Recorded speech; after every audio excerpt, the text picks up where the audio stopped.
untuk yang sering bertanya, beli kulkas dan mesin cuci itu gimana sih?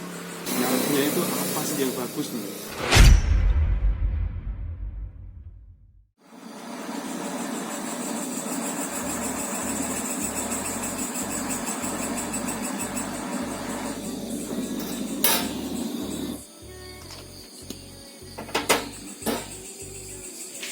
Halo, assalamualaikum.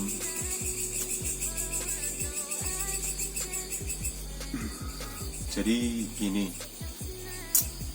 di sini tuh akhir-akhir ini banyak yang nanya nih, merek kulkas sama mesin cuci yang recommended untuk dibeli. Actually, saya sendiri belum pernah tuh beli mesin cuci kulkas baru. Jadi kita itu punya mesin cuci sama kulkas, tapi kita beli rusak, kita beli, kita benerin, kita pakai. Nah, saya justru tertarik nih untuk membahas gimana sih sebenarnya treatment kita supaya kulkas, mesin cuci itu relatif awet penggunaannya. Jadi untuk mesin cuci ini, misalnya yang 2 tabung nih, yang 2 tabung itu yang perlu perhatikan adalah kapasitasnya. Jadi ketika kita mencuci itu perhatikan kapasitasnya, jangan overload ya.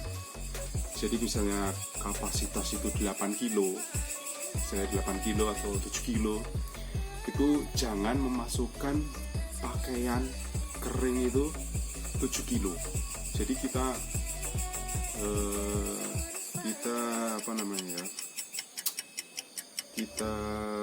kira-kira sendiri yang 7 kilo atau 8 kilo itu yang dimaksud itu ketika pakaian itu basah. Jadi kalau kapasitas 7 kilo kita masukkan pakaian itu 7 kilo kering, itu nanti overload jadinya gitu. Dan untuk yang kedua itu, yang untuk mesin cuci 2 tabung itu jangan memutar timer itu terbalik. Biarkan dia timer itu habis sendiri. Kalau kita memutarnya terlalu banyak ya kita tunggu biar timer itu habis sendiri. Kalau keseringan 1 kali 2 kali gak apa-apa lah ya. Kalau keseringan itu nanti timer itu bisa rusak. Kalau kita bilang dol gitu. Jadi tidak berfungsi lagi itu timernya. Nah, ini untuk yang selanjutnya itu biasanya mesin cuci itu musuhnya itu adalah tikus ya. Tikus ini baik mesin cuci 2 tabung atau 1 tabung yang front loading, top loading itu ya musuhnya itu tikus biasanya. Itu saran saya jangan lepaskan colokan itu dari stop kontak. Jadi biasanya tikus akan enggan untuk mengerat kabel-kabel itu ketika ada aliran listriknya. Jadi relatif aman. Nah, untuk front loading sama top loading itu juga sama. Perhatikan kapasitasnya. Dan khusus untuk top loading dan front loading itu karena mereka sistem pengisian airnya itu otomatis. Jadi yang kita harus perhatikan adalah tekanan airnya. Jadi usahakan tekanan air di rumah kita itu tinggi, pressure-nya tinggi, karena dia harus melalui solenoid. Jadi solenoid itu biar lancar itu tekanannya harus tinggi. Yang kedua masih dengan saluran air yang perlu diperhatikan, yaitu sering-sering dicek tuh saringan di solenoidnya itu kan ada saringan untuk menghambat bila ada lumut, kotoran-kotoran yang besar itu masuk ke dalam solenoid, karena nanti kalau sampai masuk itu nanti solenoidnya macet, jadi airnya bisa keluar. Itu sering-sering diperhatikan. Kalau mulai aliran air inputnya itu udah kayaknya udah nggak terlalu besar, itu biasanya kita harus mulai cek di saluran saringannya itu biasanya ada kotoran-kotoran. Dan untuk khusus untuk front loading terutama yang listriknya itu 900-an masih bisa untuk pakai front loading, tapi harus diperhatikan yaitu ketika kita pakai front loading itu suhu itu front loading kan ada suhu berapa derajat itu dimatikan, jadi dinolkan. Itu untuk menghemat listrik juga. Kalau dayanya itu 900, kayaknya kalau suhunya itu aktif dia akan nggak kuat, listriknya biasanya nggak kuat. Nah, untuk mesin cuci treatmentnya kira-kira seperti itu. Jadi basic treatmentnya seperti itu biar mesin cuci kita lumayan awet lah gitu. Dan untuk kulkas itu sebenarnya sederhana. Untuk kulkas itu yang pertama itu hindari ketika kita mencabut aliran listrik itu kita tunggu sekitar untuk amannya itu 5 menit sampai 10 menit baru dicolokkan lagi. Itu biasanya kompresornya itu kalau kita putus aliran listriknya kita colokkan lagi itu dia nggak akan start, itu kompresornya nggak start. Memang ada pengamannya di situ, tapi kalau keseringan seperti itu pengamannya putus, nanti mesinnya yang kena, kompresornya yang bisa terbakar. Dan yang kedua ini khusus untuk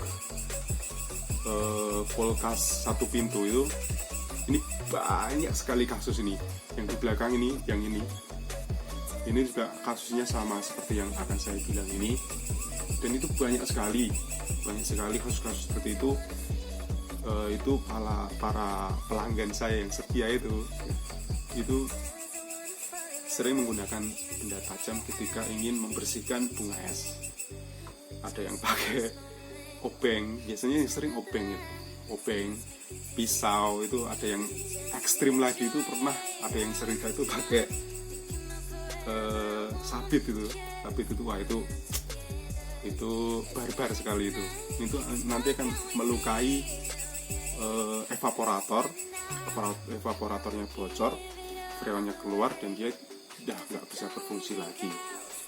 Itu kira-kira tips dari saya mengenai merawat atau treatment kita terhadap kulkas dan mesin cuci.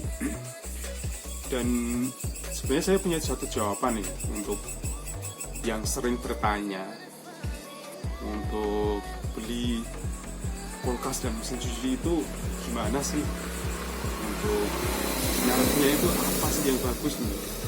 Di sini saya nggak akan sebut merek ya, tapi ada salah satu triknya itu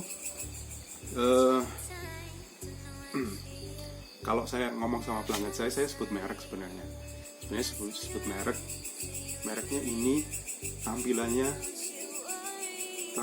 itu eye catching sekali, tampilannya bagus sekali, tampilannya bagus, harganya murah. Itu saya suruh hindari. Saya memang kalau sama customer saya sebut merek, tapi di sini nggak saya sebut merek. Itu karena kenapa saya bilang seperti itu, karena banyak sekali untuk merek itu dengan kualifikasi yang saya sebutkan kepada customer saya itu, saya banyak sekali menangani kasus untuk unit itu menurut keterangan customer itu berinya baru 3 bulan, baru 4 bulan. Untuk kulkas itu umur segitu itu masih baru gitu. itu sudah diantar ke tempat kita atau kita suruh ngambil ke tempat customer kita untuk dibenerin.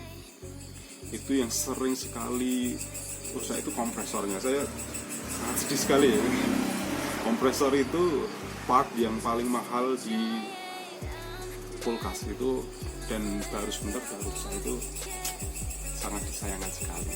Jadi triknya itu ketika kita menjumpai ada barang bagus murah, kalau kita memang ingin beli merek itu, belilah yang grade-nya di atasnya, 1 grade atau 2 grade di atasnya. Jadi kalau ada yang paling murah, belilah yang agak mahalan dikit, 1 tingkat atau 2 tingkat di atasnya. Itu sudah saya praktekkan. Jadi kita bisa dapat harga yang relatif murah, tapi ya lumayan awet dibandingkan dengan yang paling murah itu. Itu menurut pengalaman saya. Nah, segitu dulu tips-tips dari saya. Nantikan tips kami selanjutnya. Saya mau lanjutin kerja lagi nih ya. Assalamualaikum.